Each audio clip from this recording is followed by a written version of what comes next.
ওই যে লাল গেঞ্জি পরা যে ছেলেটিকে দেখতে পাচ্ছেন, উনি একজন প্রতিবন্ধী ছেলে।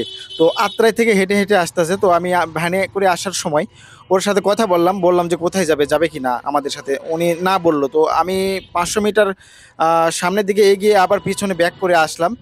সে আমার আসলে পূর্ব পরিচিত। তাকে আমি ভালো করে চিনি। তো তাকে আমি জিজ্ঞেস করলাম আবারও আমাদের সাথে চলো। তো সে যেতে রাজি হলো না। তো তাকে আমি বললাম যে চলো। তো ওর নানির বাড়ি আমাদের বাড়ির কাছে। তো আমাদের এলাকাতেই বেশিরভাগ থাকে। তো সে মানসিকভাবে অসুস্থ। একসময় সে ভালো ছিল, তার কোনো সমস্যা ছিল না। তো একটি কারণে দুর্ভাগ্যবশত সে মানসিকভাবে অসুস্থ হয়ে পড়ে এবং মানসিক রোগী হন। তো তাকে আমরা আমাদের সাথে নিলাম, ভ্যানে চড়ে নিলাম। তো খুবই ভালো ছেলে। সে একটু মানসিক প্রতিবন্ধী। এই যে এখন আমি নিয়ে যাচ্ছি একে। তো এ পুরো রাস্তা হেঁটে হেঁটে যেত। আমি পিছনে দেখতে পেলাম, একবার বললাম আমাদের ওখানে যাবে কিনা। তো সে, তার কাছে টাকা নেই। তো টাকা নাই কিন্তু বলবে না কাউকে।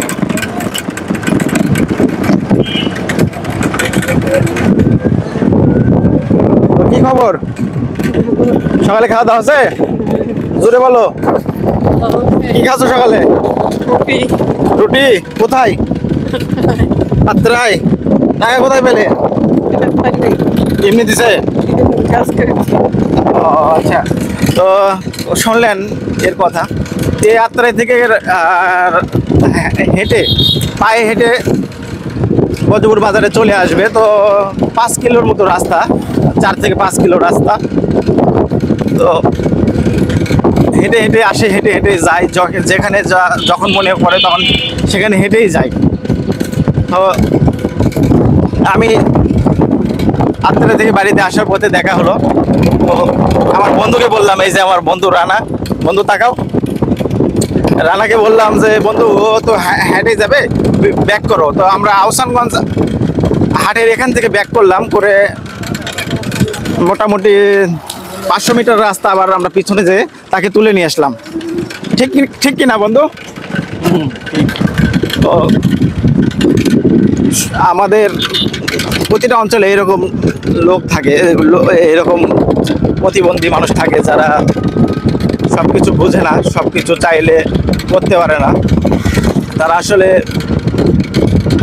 কি বলবো, অসহায়। তারা খুবই অসহায়। তো আমরা অসহায় মানুষের পাশে থাকবো,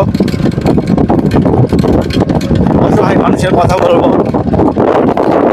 এই ছেলেটি যে পরিস্থিতিতেই থাক, তার মুখে হাসি থাকবেই। সে সবসময় হাসি খুশি। যদি এই ভিডিওটি ভালো লাগে তাহলে আপনারা অবশ্যই কমেন্ট করবেন এবং বেশি বেশি শেয়ার করবেন। ভালো থাকবেন, সুস্থ থাকবেন।